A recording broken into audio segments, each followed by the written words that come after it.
नमस्कार, आप देख रहे हैं सेल्फ मेड ट्यूटोरियल। आज के वीडियो में आप देखेंगे चोल राज्य का प्रशासन। ये टॉपिक जो है मस्ट अवेटेड टॉपिक है, यानी कि बहुत दिन से ऐसा इंतज़ार किया जा रहा था कि चोल प्रशासन और चोल की स्वायत्त स्थानीय शासन के बारे में भी लेक्चर वीडियो अपलोड किया जाए। बहुत सारे ऐसे विद्यार्थियों ने कमेंट किया था कि उन्हें चोल प्रशासन के बारे में या चोल प्रशासन के फीचर क्या हैं, उनकी विशेषताएं क्या हैं, उनके बारे में लिखना है। चोल प्रशासन दक्षिण भारत के इतिहास में चोल प्रशासन अपना एक महत्वपूर्ण स्थान रखता है। तो और साथ ही लोकल सेल्फ गवर्नमेंट यानी स्थानीय स्वायत्त स्थानीय प्रशासन, ये जो दोनों टॉपिक हैं बहुत ही इम्पोर्टेंट है। तो अभी के लेक्चर वीडियो में आप देखेंगे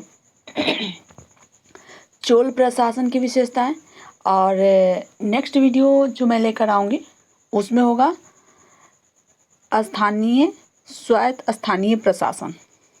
ओके, तो बता दो कि चोल राज्य का प्रशासन या चोल की प्रशासनिक व्यवस्था का है या चोल प्रशासन का है। ये संगम वंश का इतिहास आपने पढ़ा होगा। प्राचीन काल के उत्तरार्ध में जब मध्यकाल की शुरुआत होने वाली रहती है, तब उसी समय संगम काल में चोल, पांडे और चेर वंश का उदय हुआ। तो हम चोल के बारे में पढ़ेंगे। चोल कार्यकाल पहले चोल के बारे में यदि हम पढ़ते हैं तो एक चेर, चोल, पांडे का जो उनकी उत्पत्ति होती है, उनकी शुरुआत होती है, और फिर से कुछ समय तक चोल वंश का इतिहास अंधकारमय रहता है, और फिर से चोल वंश के जो संस्थापक बनता है वो विजयालय रहता है, विजयालय।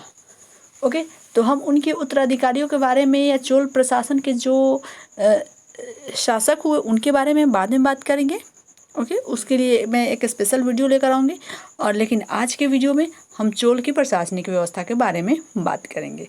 इसमें आपको डिक्लेयर हो जाएगा, ये पता चल जाएगा कि चोल राज्य के स्वायत्त स्थानीय शासन क्या था, उसकी क्या विशेषता थी जो इतना वो महत्व रखता है या इतना प्रसिद्ध है। ओके, चलिए देखते हैं चोल प्रशासन। Chola kingdom and administration. सुदूर दक्षिण में फॉरेस्ट साउथ मतलब सुदूर दक्षिण में पल्लव के पतन के पश्चात चोल शक्ति का उत्थान हुआ। अगले 3 शताब्दियों तक उनकी शक्ति का केंद्र कांची रहा। कांची एक जगह का नाम है, कांचीपुरम आप लोगों ने नाम सुना होगा, वही कांची रहा। 10वीं शताब्दी में राजेंद्र चोल के शासन काल में चोल दक्षिण भारत की सर्वोच्च शक्ति के रूप में उभरे। यानी कि मैं पहले ही बता चुकी हूँ कि चेर, चोल, पांडे की उत्पत्ति पहले हुई, उसको संगम काल कहते हैं, और उसके बाद से कुछ समय के बाद उनका इतिहास अंधकारमय हो गया, उनके बारे में कोई जानकारी प्राप्त नहीं होती है। लेकिन फिर जैसे कि अगले 30 शताब्दी तो शक्ति के केंद्र कांची रहा, लेकिन फिर 10वीं शताब्दी में राजेंद्र चोल के शासन काल में चोल दक्षिण भारत की सर्वोच्च शक्ति के रूप में उभरा। ये कहे कि चोलों का साम्राज्य विस्तार बहुत दूर दूर तक हुआ। ठीक है, प्रशासनिक इतिहास के अध्ययन की दृष्टि से चोल प्रशासन का अध्ययन एक महत्वपूर्ण विषय है। चोल प्रशासन के अध्ययन के लिए चोल अभिलेखों तथा साहित्यिक स्रोतों में प्रचुर सामग्री उपलब्ध है। यदि हम चोल कालीन प्रशासन या चोल राज्य के प्रशासन की बात करते हैं तो इसकी जानकारी हमें चोल वंशीय शासन काल में लिखे गए साहित्यिक स्रोत या उनके अभिलेखों से वहाँ के प्रशासन और वहाँ के समाज और वहाँ के शासकों के बारे में जानकारी प्राप्त होती है। ओके, अब हम देखेंगे कि चोल राज्य की स्वरूप क्या था। चोल मतलब साम्राज्य की जब उत्पत्ति हुई, जब शासकों ने वहाँ शासन करना शुरू हुआ, तो राज्य का स्वरूप क्या था। यानी कि एक राज्य होता है, राज्य किस तरह से जिलों में बटा होता है, जिला प्रखंडों में, पंचायतों में बटा होता है, तो उसी तरह से देखेंगे कि चोल साम्राज्य का राजकीय स्वरूप क्या था। चलिए इस पे हम ध्यान देते हैं। चोल राज्य का स्वरूप। प्रशासनिक दृष्टि से चोल राज्य सुसंगठित, सुव्यवस्थित था। राज्य के प्रशासन का स्वरूप राजतंत्रीय था। चोल राज्य का प्रशासन स्वरूप कैसे था? मोनार्की सिस्टम यानी राजतंत्रीय, यानी राजा शासन होता था। राजा की मृत्यु के बाद उसका ज्येष्ठ पुत्र के हाथों में शासन का अधिकार होता था। प्रशासन की समस्त व्यवस्था राजा के हाथ में केंद्रित होता था। वह राज्य की रक्षा तथा प्रशासनिक शक्तियां का मुख्य स्रोत था। अभिलेखों में राजा के लिए उरियार उपाधि का प्रयोग किया गया है। ओके, हाँ, एक बात मैं आपको क्लियर कर देना चाहती हूँ कि यदि आप नेट की तैयारी करते हैं तो इस टॉपिक में जो भी ब्लैक पेन से हमने कोट किया है, उसको मैंने हाईलाइटेड किया है, बोल्ड करके लिखा है, उसको आप नोट कर लीजिएगा, क्योंकि ये सारे टॉपिक जैसे उसमें से पूछ देगा कि चोल काल के अभिलेखों में राजा कौन सी उपाधि धारण करता है, तो उरियार मतलब ये शब्द जो है ये दक्षिण भारत में तमिल में बोले जाने वाले वर्ड है, तो थोड़े से कठिन हैं, लेकिन फिर भी आप इसे अच्छे से याद कर लें।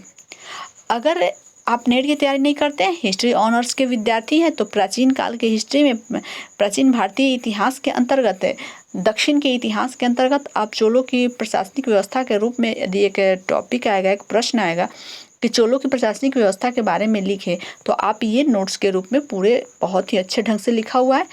और मैंने विशेष रूप से जो ऑनर्स के विद्यार्थी हैं उनके लिए ही हमने ये नोट्स हमने कंप्लीट किया है, तो आप तैयार कर ले। और नेट या अदर कंपटीशन की तैयारी करने वाले जो विद्यार्थी हैं उनके लिए हमने जो भी मैं पढ़ा रही हूँ उसको समझिए, उसके फैक्ट को समझिए, कंसेप्ट समझिए, और साथ में जो भी ब्लैक करके बोल्ड किया हुआ वर्ड है उसको आप नोट कर लीजिए, क्योंकि वही इंपॉर्टेंट है, उसी तरह से क्वेश्चन पूछे जाएंगे। चलिए तो ये देखते हैं, उरियार उपाधि का प्रयोग किया। बाद में अभिलेखों में चोल राजाओं के लिए कौन शब्द यूज हुआ? चक्रवर्ती शब्द प्रयोग किया गया। उन्होंने केसरी, राजकेसरी और केसरी के विरुद्ध भी धारण किए। विरुद्ध यानी कि वो अगर कुछ अच्छा कर लेते थे, कहीं विजय हासिल करते थे, तो उन्हें एक विशेष प्रकार की विरुद्ध धारण करते थे। ये उपाधि की तरह ही थी, जैसे उन्होंने केसरी, राजकेसरी, केसरी के भी विरुद्ध धारण किए थे। उनकी उपाधियां उनके वैभव को भी प्रकट करती, यानी कि वो जितनी उपाधियां का धारण करते थे, इससे उनके वैभव, यानी कि वो कितने संपन्न, कितने साम्राज्य विस्तारक, कितने जनप्रिय शासक है, इन बातों की चर्चा उनके उपाधियों से होता था। चलिए अब हम बात करेंगे उत्तराधिकारी। अभी तक आपने राज्य का स्वरूप देखा कि यानी राज्य का प्रधान कौन होता था, तो उसके बारे में हमने बताया। अब हम देखेंगे उत्तराधिकारी। उत्तराधिकारी की क्या व्यवस्था थी?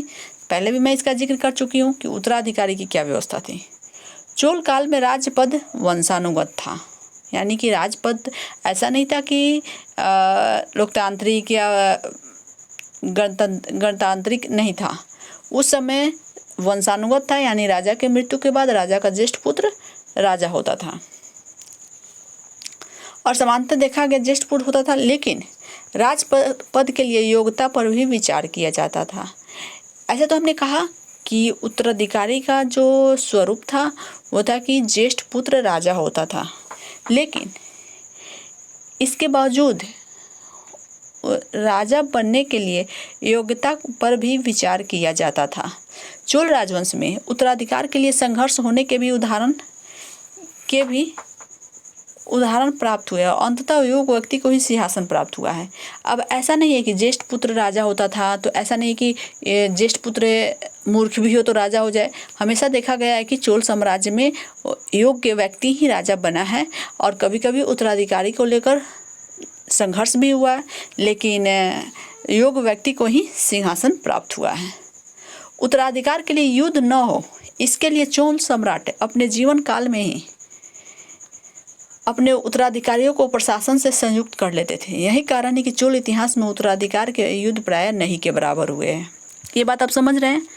उत्तराधिकारी का युद्ध तो कभी होता भी था, ज्येष्ठ पुत्र बनता था, लेकिन ये ख्याल रखा जाता था कि राजा जो है अपने ज्येष्ठ पुत्र को उनकी योग्यता के आधार पर ससमय वो उन्हें राज्य के प्रशासन में सम्मिलित कर लेता था, ताकि आगे चल के किसी तरह की कोई परेशानी ना हो।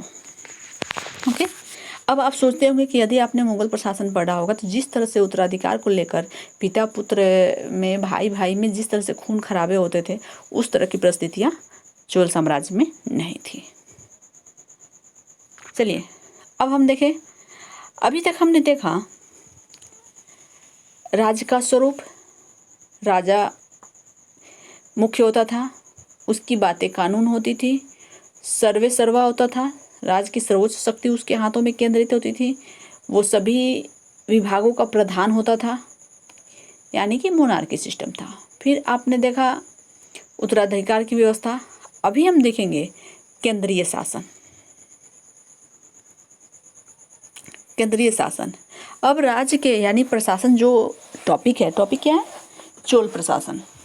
तो चोल प्रशासन चोल कालीन इतिहास में, या ये कहे दक्षिण के इतिहास में, या संगम कालीन इतिहास में, चोल प्रशासन की जो विशेषता है वो अपनी प्रशासनिक व्यवस्थाओं के लिए ही जाना जाता है।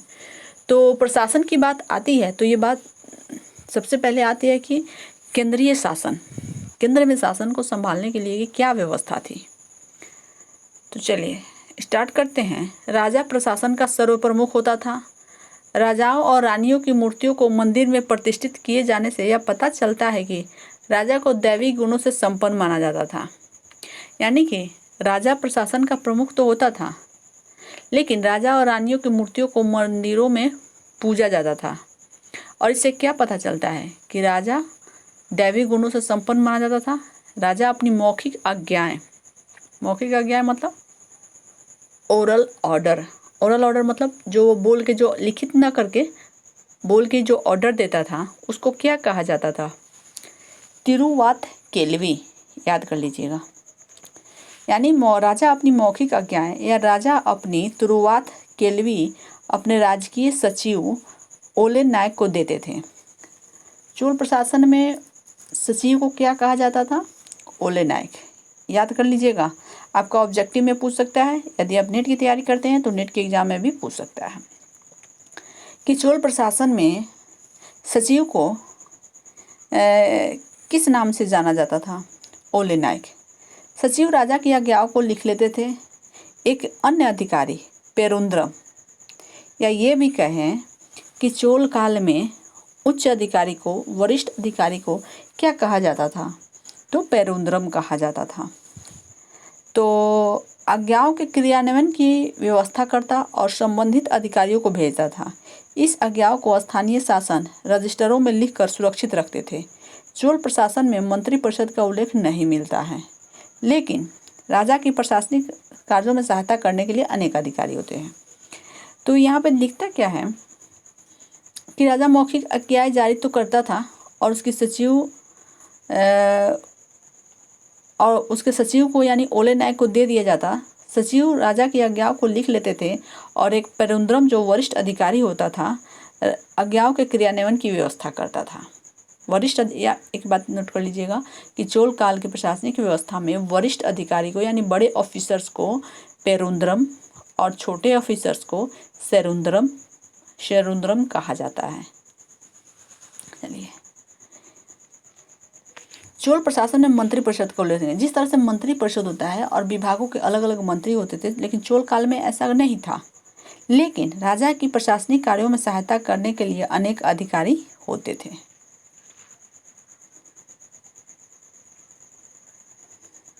राजा सभी उच्च अधिकारियों की नियुक्ति करता। वे प्रायः अपने निकट संबंधियों को इन पदों पर नियुक्त करते थे। राजा के अधिकारियों को वेतन भूमि के रूप में दिया जाता था। राजा पदाधिकारियों को उपाधियां भी प्रदान करते और वरिष्ठ अधिकारी यानी कि राज्य के अधिकारी जो होते थे उन्हें वेतन भूमि के रूप में दिया जाता था और राजा पदाधिकारियों को उपाधियां भी प्रदान करते थे। वरिष्ठ अधिकारी पहले भी मैं बता चुकी हूँ कि बड़े यानी वरिष्ठ अधिकारी पेरुंद्रम तथा कनिष्ठ अधिकारी सेरुंद्रम थे। राजा साम्राज्य में दौरा करके उनके कार्यों का निरीक्षण करता था। चलिए अब हम देखेंगे प्रशासनिक इकाइयाँ, यानी कि पूरे राज्य में, चोल राज्य में प्रशासन व्यवस्था को संचालित करने के लिए प्रशासनिक इकाइयाँ थी। प्रशासनिक इकाइयाँ होती क्या है? राज्य को राज्यम अथवा राष्ट्र कहा जाता था। नोट कर लीजिएगा कि चोल काल में राज्य को क्या कहा जाता था? राज्यम या राष्ट्र। राष्ट्र किन भागों में, प्रांतों में बटा था? तो राज्य अनेक प्रांतों यानी मंडलों, प्रांतों को क्या कहा जाता था? मंडलों में बटा था। मंडलम का मुख्य राजा का संबंधी अथवा उस क्षेत्र का पराजित संबंध होता था। यानी मंडलम का प्रमुख जो होता था, मंडलम का मतलब जो शासक होता था, वो राजा का संबंधी अथवा उस क्षेत्र का पराजित सामंत होता था। मंडल वलनाडु तथा नाडु में विभाजित था, जो आधुनिक कमिश्नरी तथा जिलों की तरह थे। नाडु के अंतर्गत कोट्टम ग्राम समूह आते थे। कोट्टम अनेक कुरम किसको कहते हैं? गाँव के समूह को, गाँव के समान होते थे तो उन्हें कुरम, तो कोट्टम जो होते थे अनेक कुरम से मिलकर निर्मित था। बड़े नगरों को अलग से कुरम माना जाता था। उन्हें तनियूर या तनकुर्रम कहा जाता था। बड़े नगरों को क्या कहा जाता था? कुर्रम या तनियूर या तनकुर्रम कहा जाता था। जिन सामंतों को मंडल का शासक नियुक्त किया जाता था, उसके नाम के साथ चोल शब्द लगाया जाता था, जैसे चोल पांड्या, चोलगंग। यानी कि ये सबसे पहले आप देख लीजिए, प्रशासनिक व्यवस्था के संचालन के लिए पूरे राज्य को अलग अलग भागों में बांटा गया था, जैसे राज्य या राष्ट्र कहा जाता था। अब राज्य को मंडल में, मंडल को वलनाडु में। नोट कर लें, यदि आप लिख रहे हो, सुन रहे हो तो आप अच्छे से नोट कर लें। आप सबसे पहले लिखें राज्य या राष्ट्र, एरो दीजिए, मंडल ब्रैकेट में अपने समझने के लिए। मंडल मतलब क्या होता है? प्रांत। मंडल देके डैश दे दीजिए। मंडल को वलनाडु तथा नाडु में विभाजित किया जाता था, जो आधुनिक कमिश्नरी और जिले की तरह थे। नाडु के अंतर्गत वलनाडु या नाडु था, उसके डैश दे दीजिए। उसके कोट्टम या ग्राम समूह, कोट्टम में बड़ा था, ब्लैक में लिख दीजिए ब्रैकेट में ग्राम समूह। कोट्टम अनेक कुरम मतलब क्या होता है? गाँव के समान होता है एक जगह, उससे मिलकर बना है। बड़े नगरों के अलग से कुरम माना जाता था, जिन्हें तनियूर और तनकुरम कहा जाता था। तो ये था चोलकालीन प्रशासनिक इकाइयाँ।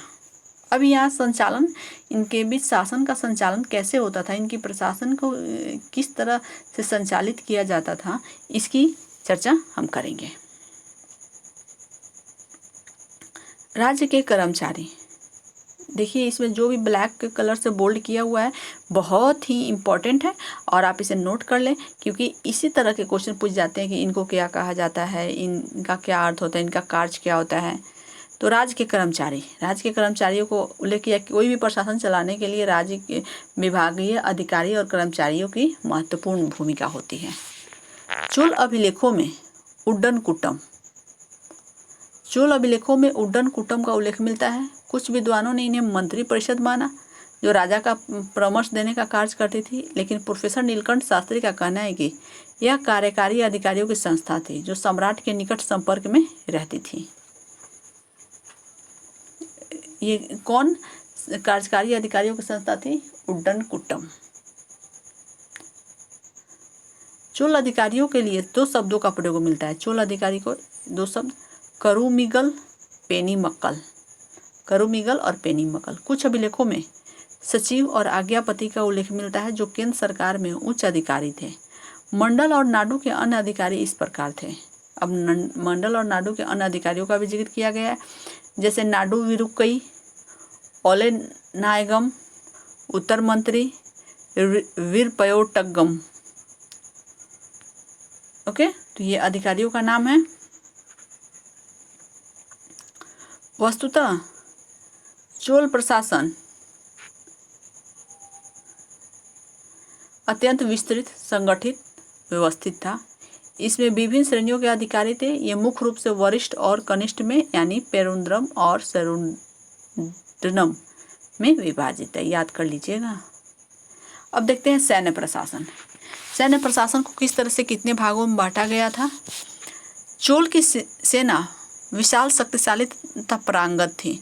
सेना को देखिए, ये नोट कर लीजिएगा, सेना को क्या कहा जाता था, मन रुकई महासेनई। सेना अनेक भागों में विभाजित था।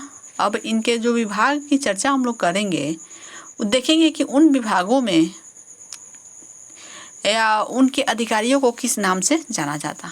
जैसे सेना को मनुरकई महासेनई के नाम से जाना जाता है, और इस सेना के अनेक भागों में विभाजित किया गया था।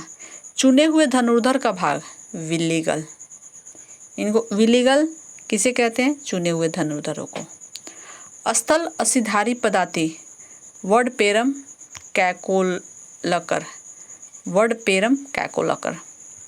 दक्षिण पार्श्व के पदाति वलंगई वेलेकर, वेलेकार। चुने हुए अश्वरोही को क्या कहा जाता था, कुडरचय चैवगर, कुडीरचयगर। गजदल सैनिक को अनायटुफल कुंजरी मल्लर। ओके, तो इस तरह से ये जो सब नाम है, इस नाम को आप अच्छे से याद कर ले, कोई लॉजिक लगा के आप इसको याद कर सकते हैं। चलिए आगे देखते हैं। सेना छावनियों में निवास करती थी। इन छावनियों को कड़गम अथवा रम्मडवीडू, छावनियों को, सेना जहाँ छावनियों में निवास करती थी उनको किस नाम से जाना जाता था चोलकालीन प्रशासन में, कड़गम या रम्मडवीडू। संपूर्ण सेना में 1.5 लाख सैनिक थे। इसमें गजरोहियों की संख्या 60,000। थल सेना के प्रयोग हेतु घोड़े अरब देशों से आयात किए जाते थे। सम्राट का अंगरक्षक दल, अब देखिए ये अभिनय किन नामों से जाना जाता था। सम्राट के अंगरक्षक दल वेल्लैकार कहा जाता था। चोल अभिलेखों में 70 सैनिक समूहों का उल्लेख मिलता है। राजा राजकुमार सेना का नेतृत्व करते थे। ब्राह्मण सेनापतियों को ब्रह्मधिराज कहा जाता था। चोल सैनिक संगठन की प्रमुख विशेषता उनका शक्तिशाली जहाजी बेड़ा था।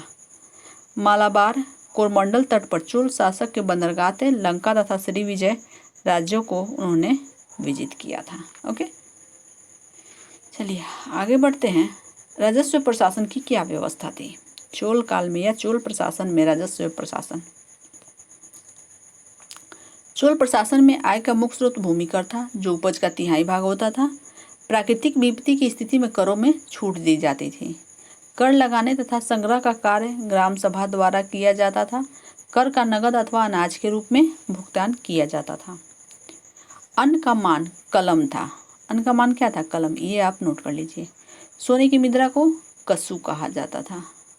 इसके अलावा अन्य कर भी थे, जैसे करघे, कोल्हू पर कर, पशुओं, तालाबों, नदियों, नमक आदि पर कर, बाजारों पर कर, चुंगी। चोल साम्राज्य में गृह कर, परिवहन कर भी लगाए जाते थे। भूमि कर का निर्धारण भूमि का सर्वेक्षण कर किया जाता था। वर्गीकरण के आधार पर कर का निर्धारण होता था। कर मुक्त मानी जाने वाली भूमि इस प्रकार थी। मंदिर, अब नोट कर लीजिएगा, अभी तो जो जब तक आप राजस्व व्यवस्था पढ़ रहे हैं उसमें जो बोल्ड किया हुआ शब्द है उसे आप अच्छे से नोट कर ले, याद कर ले, क्योंकि और सब चीज़ें आपको सामान्य दिख रही है। लेकिन अब यहाँ पे ये जिक्र किया गया है कि कुछ ऐसी कर मुक्त भूमि थी जिससे कर नहीं लिया जाता था। वो क्या था, मंदिर, तालाब, श्रमिक, निर्धनों के मकान और शमशान। क्योंकि इससे क्वेश्चन पूछता है, ऑप्शन दे देगा ये इनमें से किस पर कर नहीं लिया जाता था चोल प्रशासन में, तो आपको अच्छे से याद कर लीजिए। जिन भूमियों पर कर लगाया जाता था उसके वर्गीकरण का आधार भूमि की उर्वरता होती थी। चलिए अब हम देखेंगे न्याय प्रशासन। चोल प्रशासकों की न्याय व्यवस्था उदार थी। स्थानीय संस्थाओं को न्याय अधिकार प्राप्त थे। राजा अंतिम अपील सुनता था। संयोगवश हत्या हो जाने पर 16 गायों का जुर्माना किया जाता था। अब न्याय की व्यवस्था भी थी, वो बहुत ही विशेष थी, उदार थी। स्थानीय संस्थाओं को न्याय अधिकार प्राप्त थे। न्याय करने का यदि इनके ऊपर की बात होती तो न्यायालय ये राजा तक जाता ये, लेकिन सामान्य तौर पे स्थानीय संस्थाओं को न्याय का अधिकार प्राप्त था। राजा अंतिम अपील सुनता था। ओके। संयोगवश हत्या हो जाने पर 16 गायों का जुर्माना किया जाता। मृतक की आत्मा की शांति के लिए मंदिर में दीपक जलाया जाता था। अपराध के अनुसार दंड निर्धारित किया जाता था। व्यभिचार, चोरी, धोखेबाजी और गंभीर अपराध की श्रेणी में रखा जाता। जूरी के समान प्रणाली साक्ष्यों को प्राप्त करना तथा अपराधियों का परीक्षण भी किया जाता था। ओके, तो ये था चोल प्रशासन की न्याय व्यवस्था। अब हम देखेंगे चोल प्रशासन की सार्वजनिक निर्माण कार्य। विशाल पैमाने पर निर्माण कार्य किए। राजेंद्र प्रथम ने अपनी राजधानी के समीप एक बड़ी झील का निर्माण कराया। उसे कोलेरून और बेलार नदियों के पानी से भरा था। कोलेरून और बेलार भरा था। इसका बांध 20 किलोमीटर लंबा था। यहाँ से अनेक नहरें निकाली गई थी। जो झील का निर्माण कराया था, अगर राजेंद्र चोल की बात है, चोल शासकों की बात तक करें, उनके उत्तराधिकारियों की बात करें, तो उन्होंने भी बहुत महत्वपूर्ण कार्य किए। राजेंद्र चोल ने तो अपने साम्राज्य का विस्तार किया था। राजराज प्रथम और राजराजधिराज, ये राजराजेश्वर जो था वो बहुत ही महत्वपूर्ण शासक था। तो यहाँ जैसे कि राजेंद्र प्रथम दिख रहा है, तो उसने एक झील का निर्माण किया। उसे कोलेरून और बेलार नदियों के पानी से भरा हुआ था। क्वेश्चन आ जाएगा, राजेंद्र चोल ने जिस नदी का झील का निर्माण किया वो किन नदियों के पानी से भरा था? कोलेरून और बेलार नदियों के पानी से भरा था। इसका बांध 20 किलोमीटर लंबा था। यहाँ से अनेक नहरें निकाली गई थी। चोल राजाओं ने पुलों, कुओं और सड़कों का निर्माण कराया था। उन्होंने विशाल मंदिरों का निर्माण कराया, जो नगर ग्रामीण जीवन के केंद्र के रूप में प्रसिद्ध हुआ। मंदिर शिक्षा और अध्यात्म के प्रमुख केंद्र थे। तो इस तरह से हमने पढ़ा अभी चोल प्रशासन के राजस्वरूप, प्रशासनिक इकाइयाँ, न्याय व्यवस्था, राजस्व व्यवस्था, प्रांतीय शासन, केंद्रीय शासन। और इस तरह से अध्ययन करने के बाद हम देखेंगे कि चोलकालीन स्थानीय प्रशासन, स्थानीय याद रखिएगा, लोकल गवर्नमेंट यानी कि स्थानीय प्रशासन का मतलब होता है जो गांव में मुखिया, समिति, वार्ड सदस्य चुनाव होता है, इन्हें स्थानीय प्रशासन कहते हैं। तो चोलकालीन स्थानीय प्रशासन स्वायत्त शासी संस्थाओं द्वारा परंपरा के आधार पर किया जाता था, यानी कि इस पे राजा का डायरेक्ट हस्तक्षेप नहीं होता था। सामान्यतः राजा द्वारा स्थानीय प्रशासन में हस्तक्षेप नहीं किया जाता था। ये वहीं के शासकों द्वारा, स्थानीय स्वायत्त शासी संस्थाओं के शासकों के द्वारा ही इनकी प्रशासन का संचालन किया जाता था। स्थानीय प्रशासन स्वायत्त शासी स्थानीय शासन का संचालन किया जाता, राजा का इसमें हस्तक्षेप नहीं किया जाता। तो इसीलिए हमने इसके लिए एक अलग वीडियो बनाया है और मैं इसके बाद ही चैनल पे अपलोड करूँगी। तो इसलिए आप देखना ना भूलिएगा। स्थानीय प्रशासन, चोलकालीन स्वायत्त शासी स्थानीय प्रशासन की विशेषता क्या होती है उसके बारे में हम लोग पढ़ेंगे। तो ये रहा चोल प्रशासन यानी चोलकालीन प्रशासन की व्यवस्था। तो आप ज़रूर वीडियो देखें और देख के बताएं कि वीडियो आपको कैसा लगा। वीडियो अच्छा लगे वीडियो को लाइक करें, शेयर करें, ज़्यादा से ज़्यादा शेयर करें। अगर आपने चैनल को सब्सक्राइब नहीं किया, जल्द से जल्द सब्सक्राइब कर लें, क्योंकि जो भी इम्पोर्टेंट टॉपिक है हिस्ट्री से वो सब मेरे चैनल पे अपलोड हैं और जो नहीं है उसे अपलोड किए जा रहे हैं।